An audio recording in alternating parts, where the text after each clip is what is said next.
नमस्कार साथियों, मैं doctor Harbans Godara, assistant director, department of physical education, university of Rajasthan. मैं आज आपके लिए टॉपिक लेके आया हूँ लर्निंग। लर्निंग मतलब सीखना।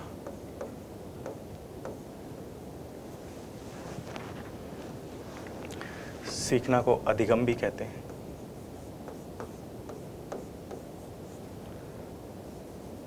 तो लर्निंग, सीखना या अधिगम, हम दैनिक जीवन में बालक से लेकर बुजुर्ग तक हर कोई व्यक्ति हर दिन हर चीज़, नई चीज़ सीखता है। जो हमारे व्यवहार में परिवर्तन होता है उसे हम सीखना कहते हैं। जैसे गार्डन मफी ने कहा कि सीखना अधिगम शब्द का पर्यायवाची है और हमारे व्यवहार में होने वाले परिवर्तनों को हम अधिगम कहते हैं। गुड्स ने भी कहा कि सीखना हमारे व्यवहार में परिवर्तन है। तो हम ये कहें कि हमें कुछ नई चीज़ सीखते हैं, हम इसका हमें ज्ञान होता है, वो है अधिगम या सीखना या लर्निंग। राजस्थान पीटीआई भर्ती के 4 नंबर जो यूनिट है, साइकोलॉजी की यूनिट है मनोविज्ञान की, उस मनोविज्ञान में ये 3 मार्क्स का ये एक है टॉपिक है सीखना। तो ये जो सीखना है ये हमारे क्या है कि अनुभव जो है, हमारा अनुभव है, उस अनुभव द्वारा हमारे व्यवहार में जो परिवर्तन होता है उसको हम कहते हैं सीखना, लर्निंग। तो अनुभव द्वारा सीखने के मुख्य जो इसमें है पीटीआई भर्ती के लिए सिलेबस में है वो है नियम, लर्निंग के नियम, या हम ये कहें लॉ ऑफ लर्निंग।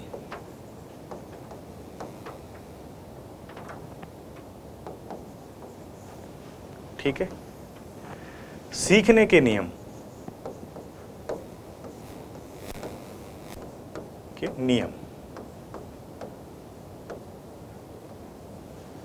सबसे पहले हम बात करें कि सीखने के नियम थॉर्नडाइक ने दिए थे।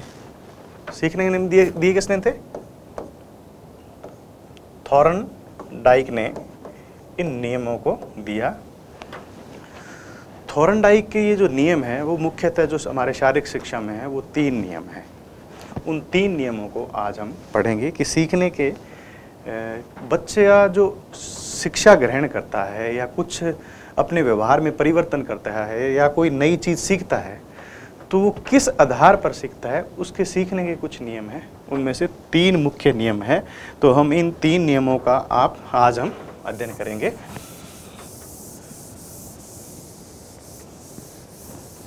तो हम इसमें पहला जो नियम है वो है तत्परता का नियम।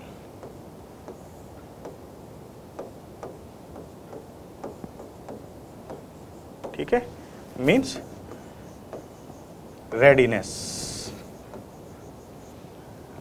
Law of readiness.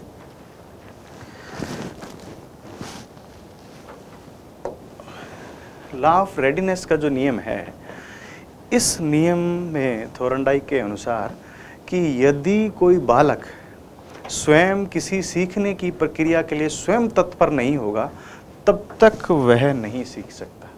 इसलिए सीखने के लिए आवश्यक है कि बालक स्वयं तत्पर हो, स्वयं इच्छुक हो, नहीं, जिसको हम इच्छा का नियम भी कहते हैं इसको।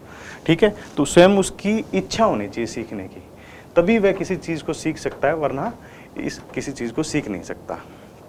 हम एक मुहावरे का प्रयोग करते हैं कि घोड़े को कुएं पर तो ले जाया जा सकता है लेकिन उसे पानी नहीं पिलाया जा सकता। स्वयं की अगर उसकी इच्छा नहीं होगी तो वो नहीं सीख पाएगा। वैसे ही खेलों में है, अगर खेलों में अगर बच्चों को हम माने एक छोटे बच्चे को, 12 साल के बच्चे को हम किसी ग्राउंड पर लेकर जाएं, तो अगर वह स्वयं तत्पर नहीं होगा तो वह कोई खेल नहीं सीख सकता।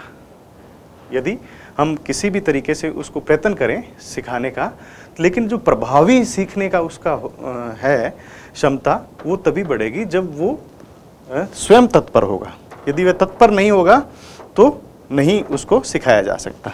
दूसरा नियम है प्रभाव का नियम। प्रभाव का नियम, प्रभाव का नियम।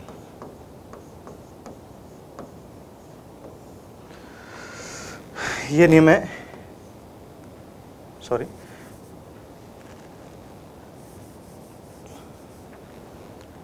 दूसरा नियम है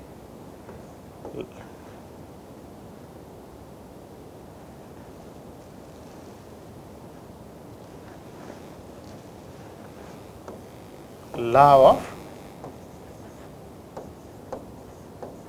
इफेक्ट। हम ये कहें कि इसे लॉ ऑफ इफेक्ट को हम कहते हैं प्रभाव का नियम। यदि हम कोई चीज़ किसी बच्चे को सिखाना चाहते हैं, यदि वह उस पर उस सीखने की क्रिया का, सीखने के अधिगम का उस पर कोई प्रभाव पड़ता है, तो उस प्रभाव से वह अधिक जल्दी सीख पाता है। यदि हम ये कहें कि किसी बच्चे को हम सिखाएं कोई एक्टिविटी या कोई खेल, तो उस पर उस क्रिया का क्या प्रभाव पड़ता है, वह उसे आनंद देती है या संतोष उसे मिलता है, तो वह उसको अच्छी तरीके से सीख पाएगा, अच्छी तरीके से सीख पाएगा। जैसे प्रभाव का नियम कहता है कि इसको संतोष का नियम भी कहते हैं, ठीक है, संतोष का नियम। यदि वह स्वयं सेटिस्फाई है उस क्रिया से, तो उसको अधिक प्रभावी तरीके से वो सीख पाता है। ये दूसरा नियम है, वो है प्रभाव का नियम।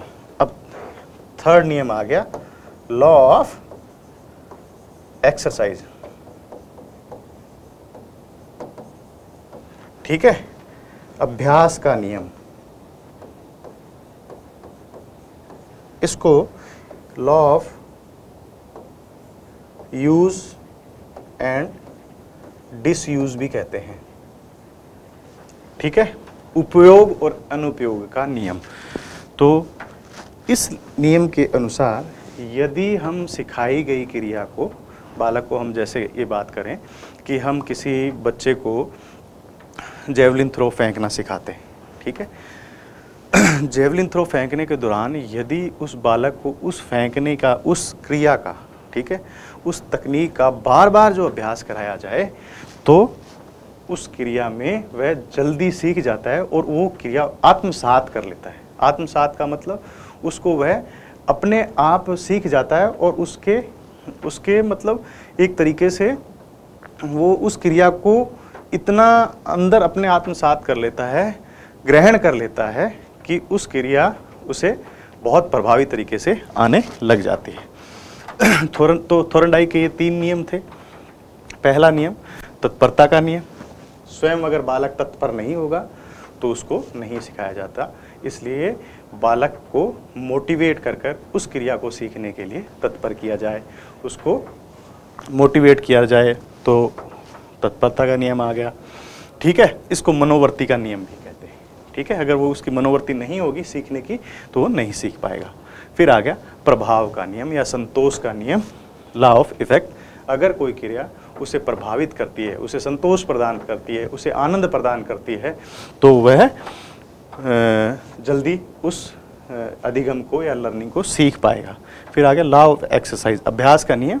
मतलब यदि उस क्रिया को बार बार कराया जाता है तो वो प्रभावी तरीके से उस क्रिया को ग्रहण कर लेता है और वो क्रिया बड़े अच्छे तरीके से वो संपन्न कर पाता है। तो ये लॉ ऑफ लर्निंग 3 नियम है थोरनडाइक के, जो पीटीआई भर्ती के लिए बहुत ही इम्पोर्टेंट है। इनमें से क्वेश्चन आता है जैसे इनमें से थोरनडाइक का नियम नहीं है, तो इन तीनों के अलावा एक नियम और दे दिया जाता है। तो कुछ आपको दिग्भ्रमित करने के लिए संतोष का नियम भी इसको बोल दिया, प्रभाव के नियम को, या फिर अभ्यास के नियम को यूज एंड डिसयूज का नियम भी बोल दिया। तो इस तरीके से ये नाम है वो आपको ज्ञात होने चाहिए। और इन तीनों के अलावा एक गलत दे देता है ऑप्शन, उसको टिक कीजिए कि कौन सा ऑप्शन गलत है, या फिर एक इनका दे दिया और बाकी 3 कोई दूसरे अपनी तरफ से नियम बना दिए कि खेलने का नियम या थोरनडाइक का इनमें चारों में से कौन सा है या कौन सा नहीं है।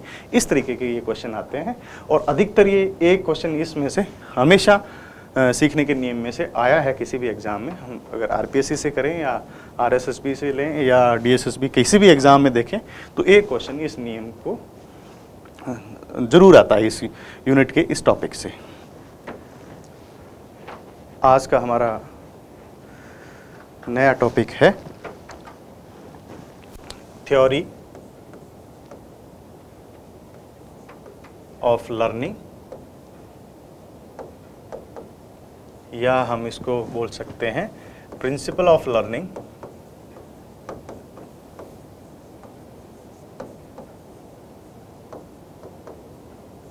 या हम बोल सकते हैं सीखने के सिद्धांत।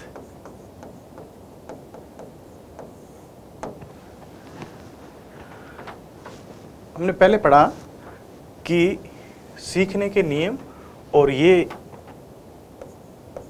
टॉपिक है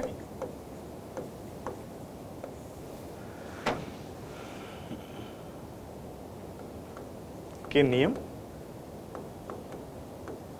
जिसमें से 3 नियम थे थोरनडाइक के, अभ्यास का नियम, प्रभाव का नियम और तत्परता का नियम। 3 नियम थे और अब ये है थ्योरी ऑफ लर्निंग या सीखने के सिद्धांत। तो ये बिल्कुल आप क्वेश्चन को हल करते समय ये ध्यान रखें कि ये नियम पूछ रहा है या सिद्धांत पूछ रहा है। नियम पूछेंगे तो थोरनडाइक के ये नियम है, लेकिन सिद्धांत जो पूछेगा तो सिद्धांत हम पढ़ने जा रहे हैं मुख्य शारीरिक शिक्षा के सिलेबस में जो सिद्धांत है उनका हम अध्ययन करेंगे आज। लेकिन ये आपको जरूर पता होना चाहिए कि सिद्धांत कौन से हैं और नियम कौन से हैं। नियम तो 3 है, अभ्यास का नियम, तत्परता का नियम, ठीक है। अभ्यास का नियम पहला, तत्परता का नियम, और फिर है यूज एंड डिसयूज, मतलब वो है तीसरा है लॉ ऑफ एक्सरसाइज और तत्परता का नियम, फिर है प्रभाव का नियम।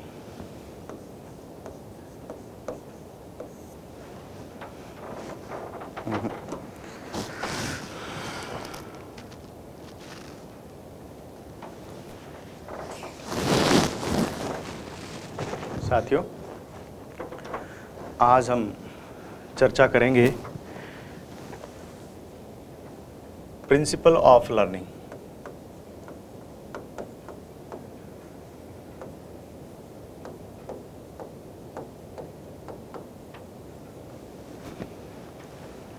सीखने के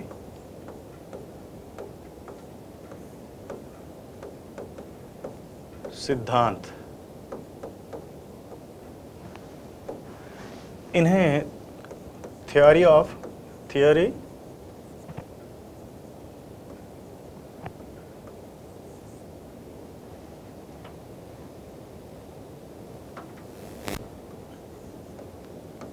लर्निंग भी कहा जाता है। सीखने के सिद्धांत या प्रिंसिपल ऑफ लर्निंग या थ्योरी ऑफ लर्निंग, ये इन तीनों एक ही नाम है। इससे पूर्व जो हमने कक्षा में पढ़ा, जो हमने टॉपिक पढ़ा, वो था लॉ ऑफ लर्निंग, ठीक है।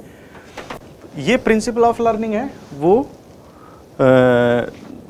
लॉ ऑफ लर्निंग था। लॉ ऑफ लर्निंग क्या है, थोरनडाइक ने दिए थे ना, 3 है ये। तत्परता का नियम, लॉ ऑफ रेडीनेस, सेकंड है प्रभाव का नियम,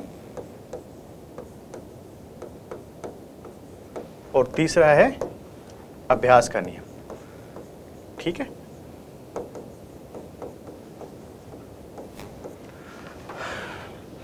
अब एक चीज़ ध्यान में रखिए आप कि लॉ ऑफ लर्निंग, लॉ जो है नियम है, जिसको नियम कहते हैं, नियम सीखने के नियम, ठीक है। नियम और प्रिंसिपल दोनों अलग अलग हैं। कई बार क्वेश्चन पेपर आता है तो हम क्या है भ्रमित हो जाते हैं और इसकी जगह ये कर देते हैं या कुछ भी कर देते हैं। तो याद रखिए कि जो नियम है ना वो थॉर्नडाइक के हैं। थॉर्नडाइक के 3 नियम हैं, तत्परता का, प्रभाव का और अभ्यास का। जबकि हम आज अध्ययन करने जा रहे हैं सीखने के सिद्धांत, प्रिंसिपल ऑफ लर्निंग या फिर थियोरी ऑफ लर्निंग। तो थ्योरी ऑफ लर्निंग में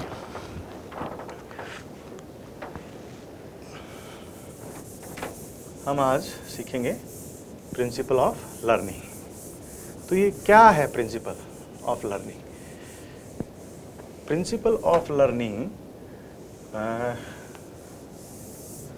4th यूनिट का, राजस्थान पीटीए भर्ती में 4th यूनिट का टॉपिक है, जो सीखने के सिद्धांत का नियम है, सीखने के सिद्धांत पर है। अब ये है सिद्धांत है क्या?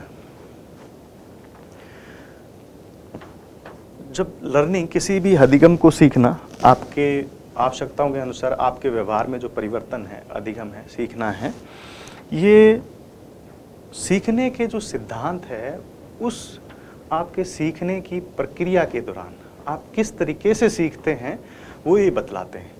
कि कोई भी छात्र है, कोई भी खिलाड़ी है, कोई बच्चा है, वो किसी भी चीज़ को, किसी भी प्रक्रिया को, किसी तकनीक को, हम ये कहें कि खिलाड़ी किसी तकनीक को हम कैसे सीख पाता है। बालक होता है, छोटा बच्चा होता है, वो चलना कैसे सीखता है, बैठना कैसे सीखता है, फिर दौड़ना, फिर किस तरीके से वो चीज़ों की अपने समझ पैदा करता है। ठीक है, समझ कैसे पैदा करता है, ये उस सीखने की प्रक्रिया को बताने वाले सिद्धांत है कि इस तरीके से बालक है जो वो क्या है, आत्मसात करता है सीखने के गुणों को। ठीक है, किसी भी गुणों को क्या करता है, आत्मसात करता है। सीखने के नियम में, सीखने के सिद्धांत में एक है, पहला है जो सिद्धांत है, पहला जो नियम है वो है ट्रायल एंड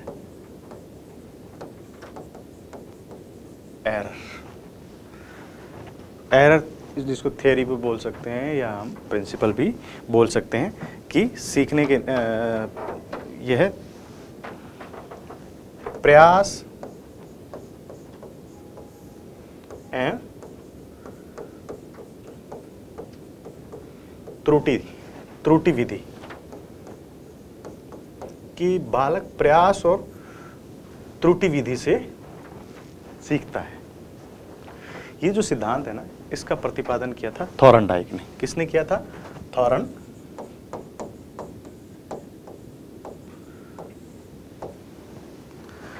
प्रयास एवं त्रुटि विधि का नियम थॉर्नडाइक ने किया था।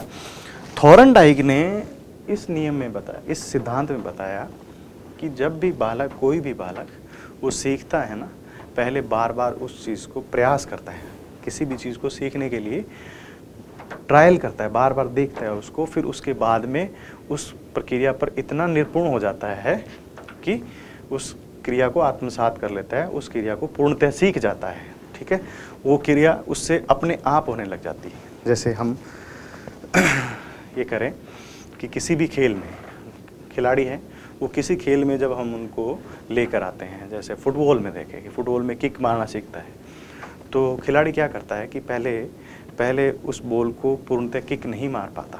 ठीक है, अच्छे जहाँ पासिंग जहाँ करना है, जहाँ भेजना है बॉल को, वहाँ नहीं भेज पाता, तो उस पर प्रैक्टिस करता है रोज़ वो, है ना। ठीक है, तो बार बार जो प्रयास करता है ना, तो उस प्रयास से क्या है कि एक उसमें उस क्रिया अपने आप उसमें अच्छे तरीके से परिपूर्णता से होने लग जाती है, उस क्रिया को वो सीख जाता है। ठीक है, तो ये प्रयास एवं त्रुटि विधि, थॉर्नडाइक ने इस पर एक क्या किया, इस थॉर्नडाइक के इस सिद्धांत में थॉर्नडाइक ने एक प्रयोग किया सिखाने को कि बालक किस तरीके से या खिलाड़ी किस तरीके से किसी चीज़ को सीखता है। उसने क्या किया कि एक पिंजरा लिया, एक पिंजरे में एक बिल्ली को अंदर रख दिया। इस पिंजरे में एक बिल्ली को ऐसे अंदर रख दिया और बाहर उसने क्या किया, एक भोजन रख दिया। ठीक है, बाहर उसने भोजन रख दिया और उस भोजन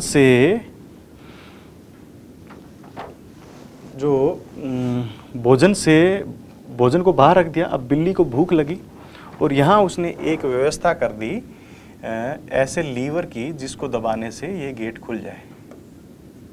ये लीवर अंदर की साइड था। अब बिल्ली को भूख लगी तो बाहर यहाँ उसका भोजन था। ठीक है, बिल्ली ने भोजन प्राप्त करने के लिए बार बार उछल कूद मचाई तो गलती से उसका पैर लीवर पे गिर गया और उसने जाकर भोजन कर लिया और स्वयं की भूख शांत कर ली। उसके बाद में क्या हुआ कि दोबारा उस बिल्ली पर वही प्रयोग किया गया। उसी बिल्ली पर उसको यहाँ पर अंदर रखा गया और वही भोजन रखा गया और उसको भूख लगी तो बिल्ली ने फिर वही प्रयास किया, उछल कूद मचाई, फिर उसका पाँव गलती से यहाँ लग गया। तो ऐसे ये प्रयोग बार बार किए उसने। तो ये देखा कि बिल्ली को ने थोड़े समय बाद बिल्ली इतनी निपुण हो गई कि जब भी यहाँ भोजन रखा जाता और बिल्ली को अंदर रखा, उस लीवर पे पैर लगाती और बाहर आकर भोजन कर लेती। मतलब जब बिल्ली को ये पहले तो जो प्रयास थे बिल्ली के उछल कूद मचाने के वो कम होते गए और एक दिन बिल्ली ने क्या किया, इस भोजन को प्रथम प्रयास में ही भोजन खा लिया। तो इसका मतलब ये हुआ कि बिल्ली ने बार बार प्रयास करने से जो सीखना था, उसने ये सीखा कि इस लीवर को दबाने से गेट खुलता है और भोजन प्राप्त किया जा सकता है। तो बिल्ली को क्या हुआ कि उसके प्रयासों की धीरे धीरे संख्या कम होती गई। ठीक है, और एरर कम आते गए और एक दिन उस क्रिया में निपुण हो गई। तो थोरनडाइक का ये नियम कहता है कि ये जो बार बार प्रयास है, बार बार जो ट्रायल करते हैं, ये ट्रायल है जो अंत में एक प्रभावी आपको सीखने की क्रिया देता है और उसमें आप निपुण हो जाते हैं। तो ये थोरनडाइक का नियम था, सिद्धांत था। प्रयास है त्रुटि विधि, trial and error method.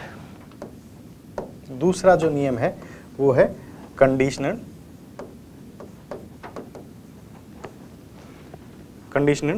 Theory. ठीक है, principle of conditional theory.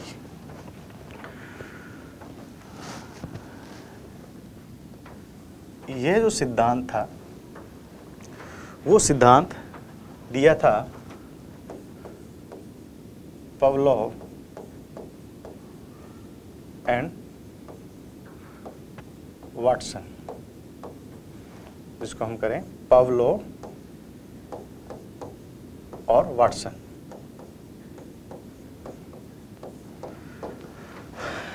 Pavlov और वाटसन ने क्या किया, दोनों ने अपने इसमें अलग अलग प्रयोग किए, लेकिन दोनों का सिद्धांत एक ही था, कंडीशन थ्योरी। इसमें इसका है अनुबंध, हिंदी में बोलते हैं अनुबंध अनुक्रिया का सिद्धांत। ये सिद्धांत क्या था? अनुबंध अनुक्रिया के सिद्धांत में पावलोव ने बताया कि हम किसी भी उद्दीपन के साथ हम क्या कह सकते हैं, अनुबंध कर लें। ठीक है, तो वो क्रिया प्रभावी तरीके से बालक सीख सकता है। जैसे हम छोटे बच्चे को ये बताएं कि ये ए फॉर एप्पल है, उससे अच्छा प्रभावी तरीका है यदि हम उसके सामने एप्पल दे दें। ठीक है, एप्पल जो ओरिजिनल एप्पल है या उसकी फ़ोटो है, ठीक है, तो उसको दिखाकर उससे पूछें कि ये एप्पल है, एक बार बताएं।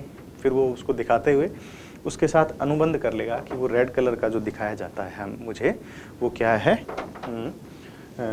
एप्पल है या सेब है। ठीक है, तो उस फिगर के साथ, उस फोटो के साथ बालक ने क्या किया, अनुबंध कर लिया।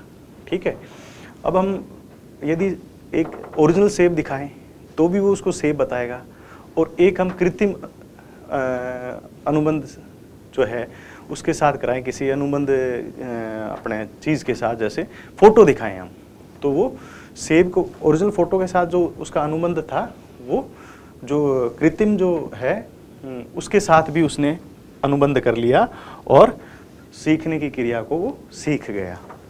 ठीक है। जो इस अनुबंध अनुक्रिया सिद्धांत में जो बाहर से वस्तु दिखाई जाती है या किसी भी उसको, तो उसको प्राकृतिक और कृत्रिम उत्प्रेरक या बोल सकते हैं हम, उद्दीपन बोल सकते हैं। तो जैसे पवलोव ने क्या किया, एक अपने पिंजरा बनाया, एक विशेष पिंजरा बनाया। विशेष पिंजरा बनाकर उस पिंजरे में क्या किया, उसके तरह थोरनडाई की तरह उस पिंजरे में उसने एक कुत्ते को बांध दिया। ठीक है, कुत्ते को बांध दिया और उस कुत्ते को क्या करते, एक घंटी बजाते यहाँ से, ठीक है, और उसको भोजन दे देते। ठीक है, तो उसको भोजन दे देते और उस भोजन देने के दौरान उसकी लार की मात्रा इकट्ठे करते, मापते उसकी लार की मात्रा कि उसने कितनी लार है वो स्त्रावित की एक बर्तन में। घंटी बजाते और भोजन दे देते उसको। ठीक है, फिर क्या किया, रोज ऐसा क्रिया की, तो एक दिन उन्होंने सिर्फ घंटी बजाई और भोजन नहीं दिया, तो कुत्ते की जो लार की मात्रा नापी गई वो मात्रा भी उतनी मात्रा थी जब उसको भोजन दिया गया था, उतनी।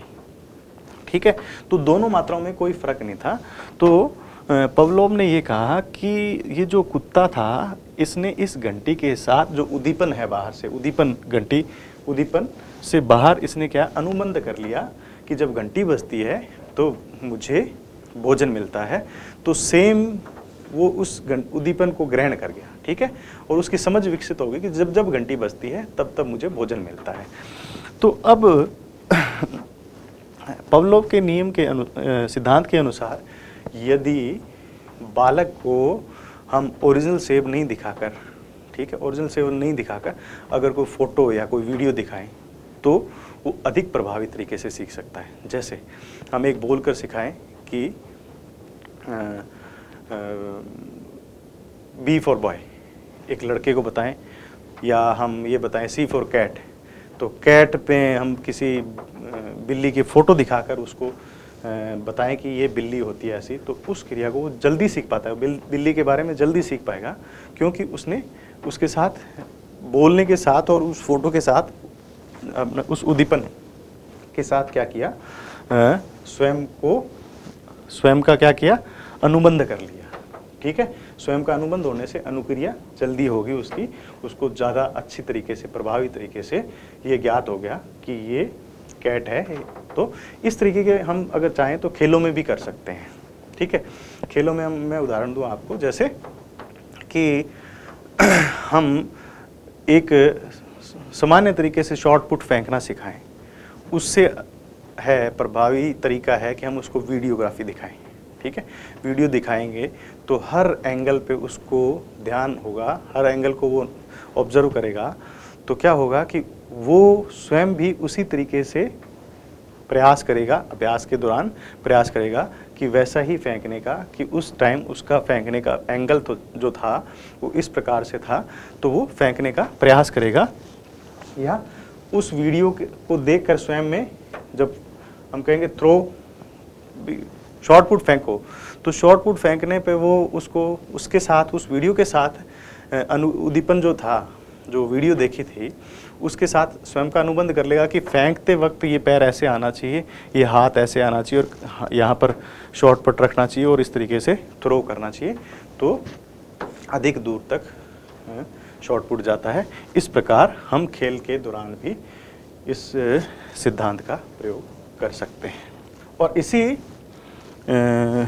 अनुक्रिया सिद्धांत का वाटसन ने भी प्रयोग किया। वाटसन ने इस प्रयोग में अपने बच्चे को एक इस तरीके का खरगोश दिया, बालों वाला, ठीक है, बालों वाला खरगोश दिया। अगर उस जब भी उसके बालों को हाथ लगा था तो पवलोव ने उधर से एक बड़ी ही भयानक ध्वनि मतलब निकालता वो किसी इंस्ट्रूमेंट से।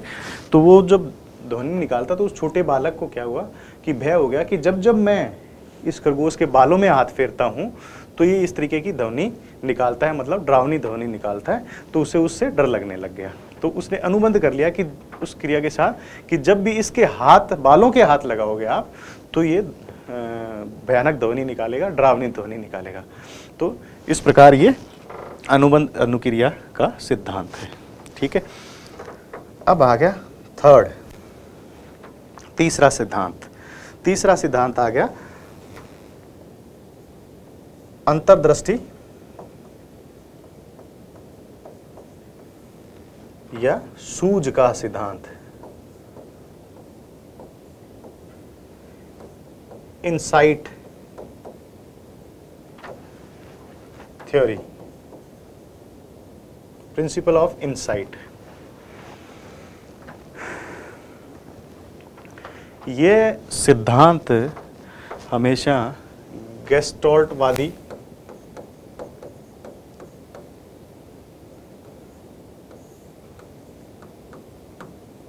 ठीक है, गेस्टोल्टवादी वैज्ञानिकों द्वारा दिया गया है, जिनमें से ये अंतर्दृष्टि या सूझ का सिद्धांत है वो गेस्टोल्टवादी मनोवैज्ञानिकों की देन है।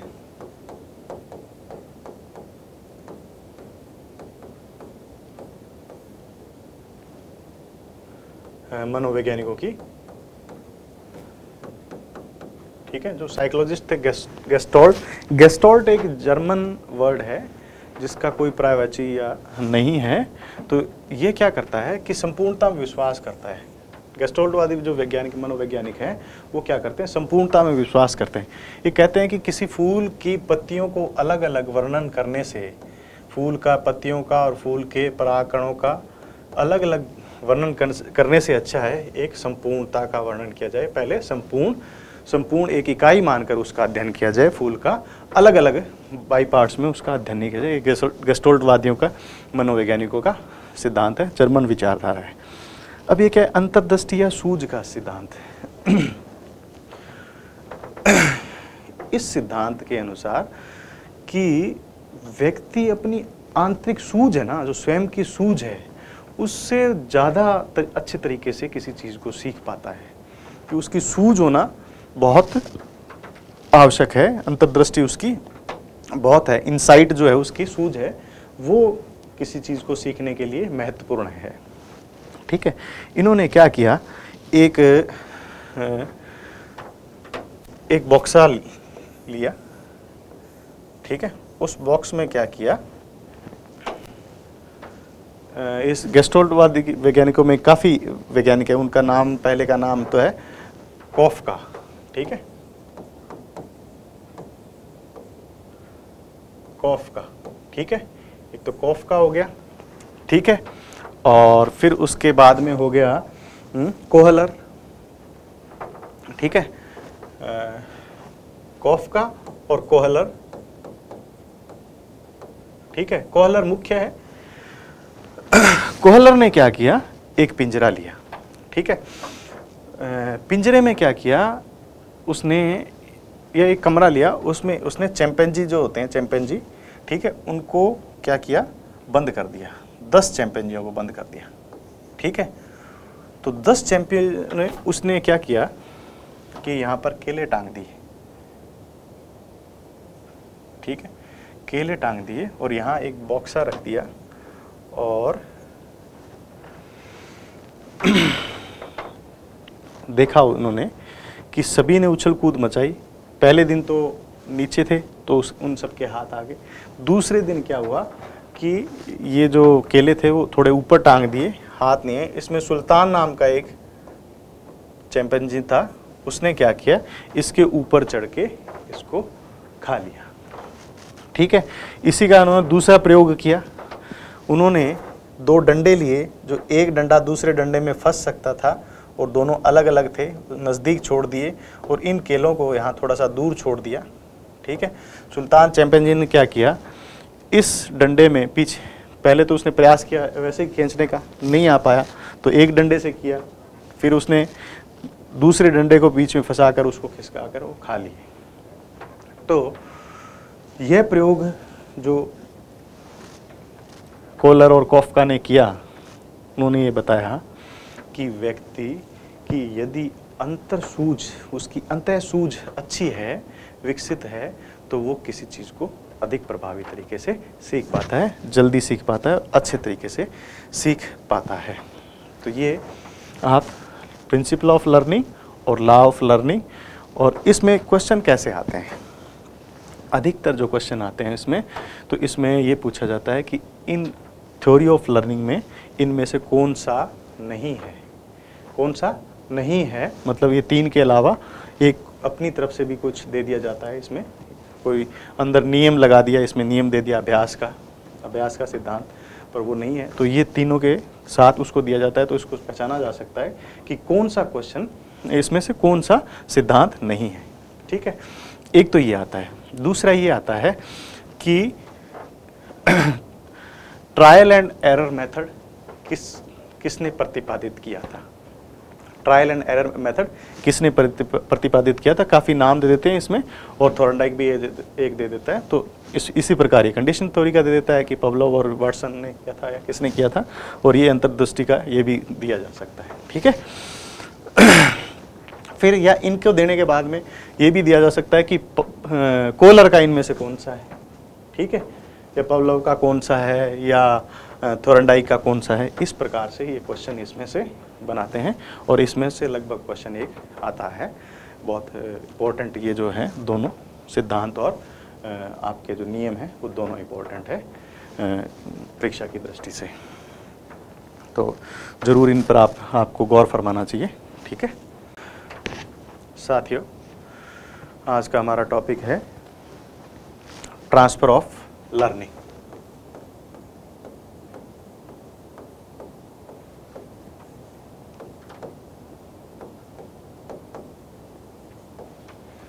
ट्रांसफर ऑफ लर्निंग मतलब अधिगम स्थानांतरण।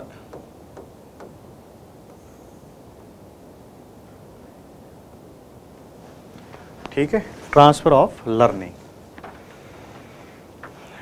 Transfer of learning 4th unit का टॉपिक है पीटीए सिलेबस का, और यह कहता है कि है क्या ये ट्रांसफर ऑफ लर्निंग। हमने अधिगम तो सीखा कि अधिगम क्या है, हमारे व्यवहार में जो परिवर्तन है उसको हम अधिगम कहते हैं, या कुछ नया सीखते हैं वो अधिगम है, या जो नया ज्ञान हम प्राप्त करते हैं वो अधिगम है। ट्रांसफर ऑफ लर्निंग कहता है कि हमारी जो आदतें हैं, या हमारा जो गुण है, या हमारा जो हमने जो कुछ सीखा है, ठीक है, वो एक क्षेत्र से दूसरे क्षेत्र में अगर लेकर जाएं तो उसको कहते हैं ट्रांसफर ऑफ लर्निंग। किसी एक सीखने की वस्तु को, या अधिगम को, या हम कहें जानकारी को, या गुण को, ठीक है, या स्किल को हम एक क्षेत्र से दूसरे क्षेत्र में लेकर जाकर उसका प्रयोग करते हैं, तो वो क्या है, या हमारे काम आती हैं, वो हमें बेनिफिट देती हैं या लॉस देती हैं, तो वो जो हमारा गुण है, ठीक है, सीखने को एक क्षेत्र से दूसरे क्षेत्र में ले जाना, वो क्या कहलाता है, ट्रांसफर ऑफ लर्निंग या अधिगम स्थानांतरण कहलाता है। अब ये अधिगम स्थानांतरण हम खेलों में देखें, जैसे हमारी फिटनेस है, हम स्ट्रेंथ डेवलप करते हैं, ठीक है, जनरल स्ट्रेंथ जिसको बोलते हैं, सामान्य गामक योग्यता, हम क्या करते हैं कि वेट ट्रेनिंग करते हैं, या हम ये माने कि हम स्पीड ट्रेनिंग करते हैं दौड़ने की। हम दौड़ते हैं केवल एक फुटबॉल का खिलाड़ी जो दौड़ता है ना, फुटबॉल का खिलाड़ी जो दौड़ता है स्पीड के लिए प्रैक्टिस करता है, वही स्पीड यदि उसकी 100 मीटर में काम आए, या हम ये कहें कि फुटबॉल वाले खिलाड़ी को हॉकी में अगर खेल दिया जाए तो जो स्पीड थी वो उसमें काम आए, तो ये क्या हुआ कि जो प्रशिक्षण था, अधिगम था, जो लर्निंग थी, उसका एक स्थिति से दूसरी स्थिति में या एक क्षेत्र से दूसरे क्षेत्र में स्थानांतरण हो गया, है ना। ठीक है, जो आपका गुण था या जो आपने सीखा वो इस क्षेत्र से उस क्षेत्र में अगर आपको प्रयोग हुआ तो ये क्या कहलाता है, अधिगम स्थानांतरण या ट्रांसफर ऑफ लर्निंग कहलाता है। ठीक है, तो अब ये क्या ये जो लर्निंग है वो हमेशा फ़ायदा देती है, एक चीज़ से सीखी गई चीज़ फ़ायदा देती है। ठीक है, तो इस पर हम आज चर्चा करेंगे कि क्या ये ट्रांसफर ऑफ ट्रेनिंग फ़ायदा है या नुकसान है, क्या है, ये क्या होता है। ठीक है, अब हम ट्रांसफ़र ऑफ ट्रेनिंग कितने टाइप का होता है इस पर हम चर्चा करें। ये ट्रांसफ़र ऑफ ट्रेनिंग 3 टाइप का होता है। ठीक है, तो इसमें पहला है पॉजिटिव, जिसको हम बोलते हैं धनात्मक स्थानांतरण।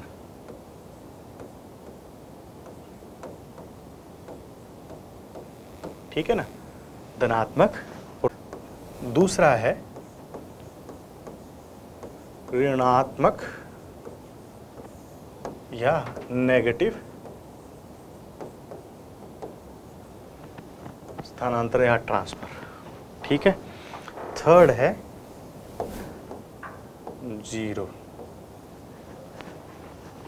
जीरो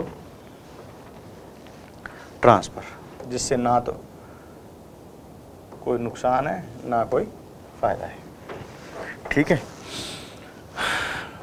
अब ये जो 3 तरीके स्थानांतरण है ना, पहला पॉजिटिव स्थानांतरण। पॉजिटिव मतलब जो हमने पूर्व में सीखा है, ज्ञान है, ठीक है, जो स्किल है, उसका किसी दूसरे क्षेत्र में जाने पर हमें फ़ायदा मिलता हो, हमारे लिए वो बहुत ही उपयोगी हो, और जो हमने पूर्व में जो क्रिया की उस नए फील्ड में उससे हमें बेनिफिट मिलता हो, तो उसको बोलते हैं धनात्मक या positive transfer. Positive transfer of learning में जैसे हम देखें, मैंने पहले एग्जाम्पल दिया था आपको कि एक फुटबॉल का खिलाड़ी जिसमें स्पीड और स्ट्रेंथ होती है, अगर वो हॉकी में खेले तो उसको बेनिफिट मिलता है। ठीक है, स्पीड और स्ट्रेंथ है, क्योंकि सेम हॉकी में भी वही एबिलिटी चाहिए जो फुटबॉल में चाहिए।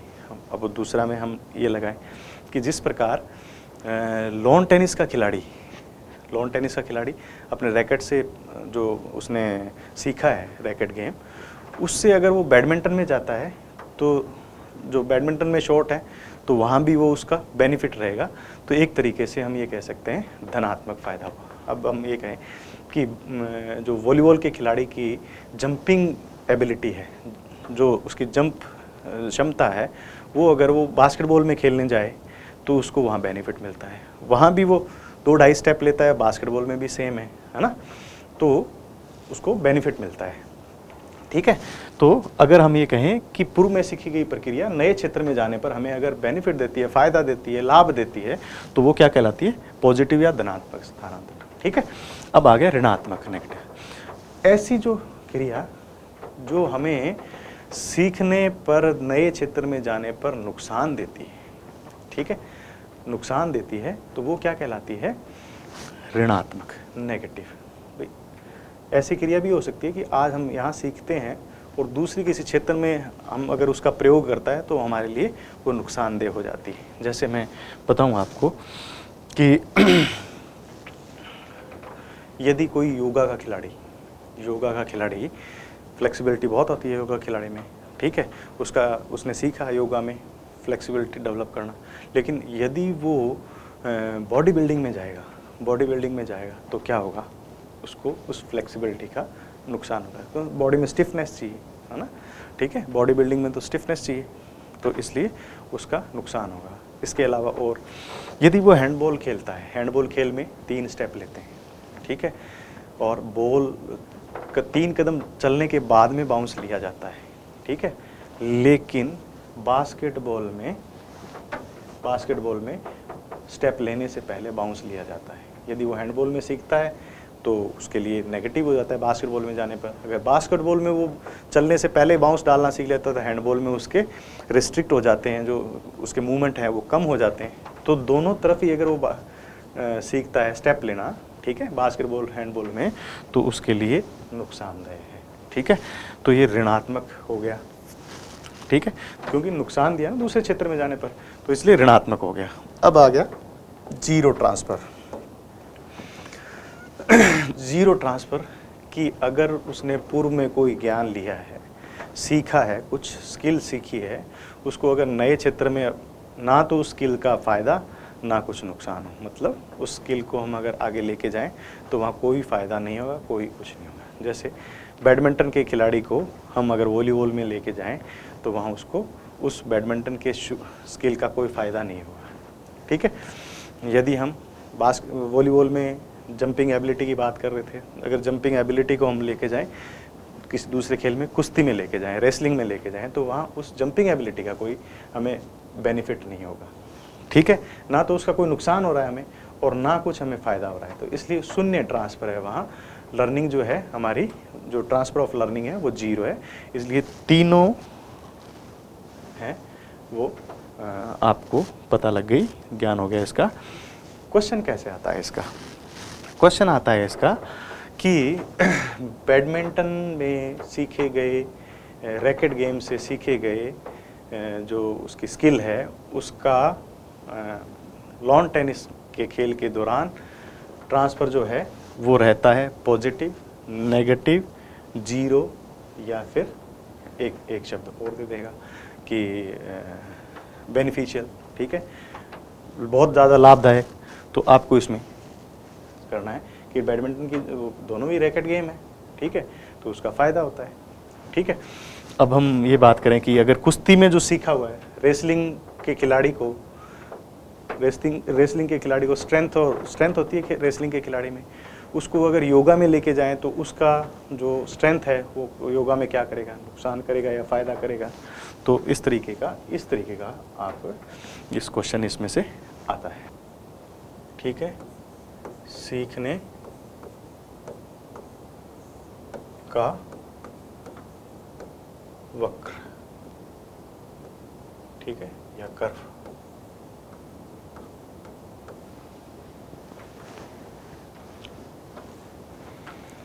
सीखने का कर्व क्या है?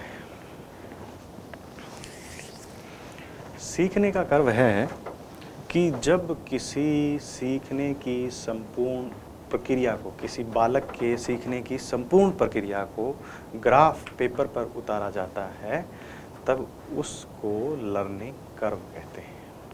ठीक है, उस बनने वाले ग्राफ पर बनने वाले कर्व को लर्निंग कर्व कहते हैं। यदि कोई बालक किसी कोच के पास अपना समय व्यतीत करता है, जिससे हम ये करें समय और यहाँ टाइम, ठीक है, और यहाँ आ गया रिजल्ट या परफॉर्मेंस। ठीक है, हम इसको मंथ वाइज या किसी टाइम वाइज, समय कुछ भी टाइम हो सकता है कि फर्स्ट वीक हो गया, सेकंड वीक हो गया, third, fourth, fifth, sixth, seventh, eight, जो उसके सीखने की प्रक्रिया है ना, जो उसने क्या परफॉर्मेंस दिया, उस परफॉर्मेंस को हम क्या जब ग्राफ पे उतारते हैं तो एक कर्व बनता है। हम इस कर्व को यहाँ से स्टार्ट करते हैं, कर्व ऐसे गया, ठीक है, और फिर इसके बाद में ऐसे गया, थोड़े दिन बाद में कम सीखा, फिर दोबारा उसने सीखना स्टार्ट कर दिया, फिर कर्व बना, फिर वो नीचे आने लगा। इस तरीके से कुछ भी बन सकता है, खिलाड़ी की परफॉर्मेंस पे करता है कि खिलाड़ी कितना सीख रहा है या नहीं सीख रहा है, उस पर ये डिपेंड करता है। तो अब हम बताएं कि ये लर्निंग कर्व में है क्या। सीखने की क्रिया को बता दिया कि ग्राफ पर उतारना है। अब ये जो सीखने की प्रक्रिया है, ये जो वक्र है, ये कितने टाइप का होता है, इसको हम आपको बताएंगे। सीखने का जो कर्व है ना, वो हम 3 टाइप का ले लेते हैं। एक तो पॉजिटिव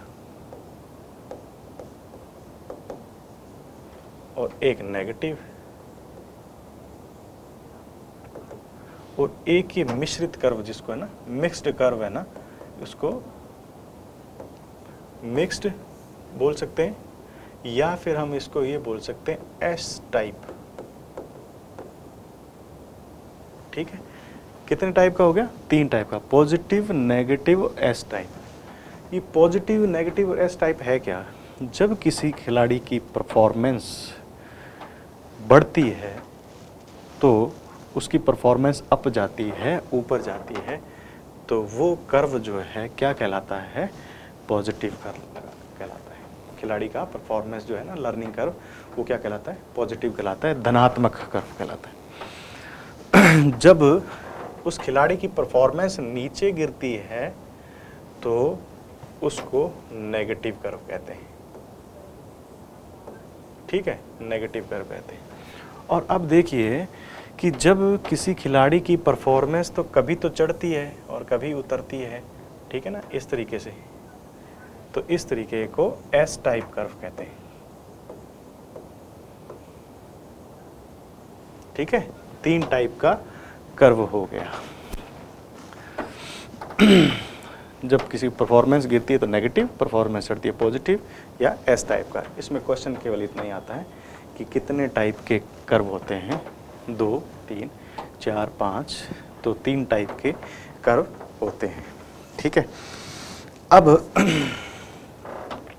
इसमें आ गया कर्व में, हम पहले इसको मिटो लेते हैं, प्लेटू ऑफ लर्निंग। ठीक है,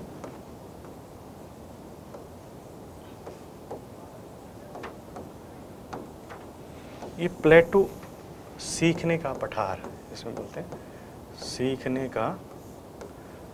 का पठार। ठीक है, ये सीखने का पठार है क्या? जब खिलाड़ी की परफॉर्मेंस को ग्राफ पे उतारा जाता है ना, तो एक समय ऐसा आता है, एक खिलाड़ी का समय ऐसा आता है जब उसकी परफॉर्मेंस में ना तो गिरावट होती है और ना एक उसमें धनात्मक रूप से वृद्धि होती है। उसकी हम परफॉर्मेंस करें, ठीक है, परफॉर्मेंस और ये टाइम, जब किसी हफ्ते उसकी परफॉर्मेंस चढ़ती है और फिर एक लेवल पे जाके स्थिर हो जाती है, ना तो बढ़ती है ना घटती है, उसके बाद में या तो वो चढ़ती है या फिर गिर जाती है। ठीक है, तो ये परफॉर्मेंस का ये जो टाइम पीरियड जिसमें उसकी परफॉर्मेंस का ग्राफ स्थिर रहता है, उसको बोलते हैं प्लेटू ऑफ लर्निंग या लर्निंग प्लेटू और सीखने का पठार। ठीक है, अब इसके कारण क्या हो सकते हैं? इस पठार के कारण जो है वो आपको ज्ञात होना बहुत ज़रूरी है। तो सबसे पहले तो हम बात कर सकते हैं कि इस सीखने के पठार में यदि बालक, कोई खिलाड़ी, हम बात करें खिलाड़ी की परफॉर्मेंस पे बात करें कि किसी खिलाड़ी की परफॉर्मेंस है जो एक लेवल पर आ गई है। ठीक है, तो हम ये देख सकते, पहला क्या है इसमें है कि खिलाड़ी की सीखने की अनुपयुक्त विधि, जो मेथड है ना वो रॉन्ग मेथड है खिलाड़ी को सिखाने का। ठीक है, जो कोच उसको दे रहा है, खिलाड़ी स्वयं उस मेथड का यूज़ कर रहा है, वो उसके लिए रॉन्ग मेथड है, जो उसकी बॉडी में थकान लाता है या उसकी परफॉर्मेंस अच्छी नहीं करने दे रहा। तो इसलिए पहला कारण हो सकता है अनुपयुक्त विधि, मतलब रॉन्ग मेथड। ठीक है, फिर उसके बाद में आ गया रुचि, खिलाड़ी की रुचि उस क्रिया में नहीं है। ठीक है, खिलाड़ी की क्षमता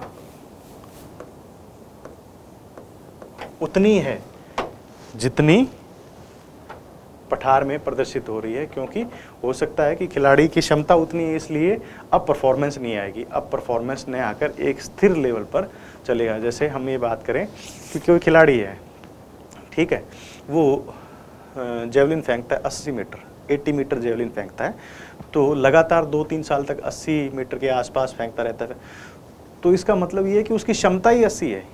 ठीक है, 80 मीटर फेंकने की उसकी क्षमता है, उससे ज़्यादा उसकी परफॉर्मेंस नहीं आ सकती, क्योंकि उसकी मसल्स जो लेवल है उसका, उसकी पावर जो है, उसकी स्ट्रेंथ है, एबिलिटी है, वो क्या है कि उतनी है, तो इसलिए ये पठार आ गया, प्लेटू आ गया है। ठीक है, फिर उसके बाद में है कि विधि, जो अध्यापन की विधि, जो पढ़ाने की विधि है ना, वो भी सीख नहीं पा रहे हैं कोई बच्चे, ठीक है, कम सीख पा रहे हैं, एक लेवल तक आके स्थिर हो गए, उससे ज़्यादा नहीं सीख पा रहे हैं, तो भी अध्यापन की जो विधि है वो भी आपकी क्या हो सकती है, खराब हो सकती है, ठीक है। फिर हो सकता है कि विषय वस्तु, कंटेंट्स है ना जो, वो अच्छा नहीं है बच्चों में, उस कंटेंट के प्रति जो आप पढ़ा रहे हैं या जो आप सिखा रहे हैं, वो उसको या तो पहले से जानता है या उसका उस कंटेंट से लेना कोई है नहीं, रिलेशन नहीं है, लेना देना नहीं है, तो उसको कोई वो क्यों सीखेगा, ठीक है, तो वो नहीं सीख पाता है, इसलिए यह भी है। और फिर है शारीरिक क्षमता, ठीक है, शारीरिक क्षमता उसकी इतनी है, उसका एबिलिटी है, जो फिजिकल एबिलिटी है वो उतनी है, वो नहीं सीख पा रहा है, ठीक है। फिर उसके बाद में हो सकता है उसका बौद्धिक स्तर, अन्य क्षमताएं, ठीक है, वो भी नहीं आ सकता। और फिर आ जाता है मोटिवेशन, ठीक है, उसको किसी तरीके का प्रेरणा, मोटिवेशन है, जो प्रेरणा है वो नहीं है, प्रेरणा का सीखने की प्रक्रिया में बहुत ही महत्वपूर्ण स्थान है, इसलिए प्रेरणा का उसमें अभाव है, इसलिए नहीं सीख पा रहा है, ठीक है। तो ये मुख्य कारण है परफॉर्मेंस में प्लेटू आने के, पठार आने के। पठार का मतलब कर्व में एक समांतर आ जाना, ठीक है, दोनों तरफ एजिज होंगे, ठीक है, झुकाव के बिंदु होंगे, या तो वहाँ से ऊपर चढ़ेगा या वहाँ से नीचे गिरेगा। ये जो है ग्राफ में, परफॉर्मेंस ग्राफ में अगर एक परफॉर्मेंस आती है तो उसे सीखने का पठार कहते हैं।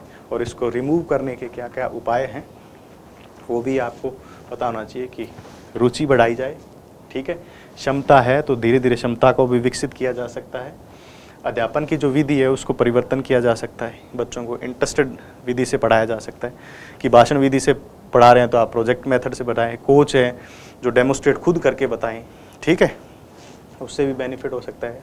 शारीरिक क्षमताएं धीरे धीरे बढ़ाई जा सकती है। मोटिवेशन, पुरस्कार, दंड का कोई प्रावधान करें उसमें, ठीक है, तो ये भी, इससे भी उस पठार को दूर किया जा सकता है। फिर उसके बाद में ये है कि पठार है उसके कारण जानकर ही उसको दूर किया जा सकता है। सबसे पहले हमें उस पठार के कारणों का पता होना चाहिए, किस कारण से ये पठार है, तभी उसको प्रभावी तरीके से दूर किया जा सकता है। ठीक है, धन्यवाद।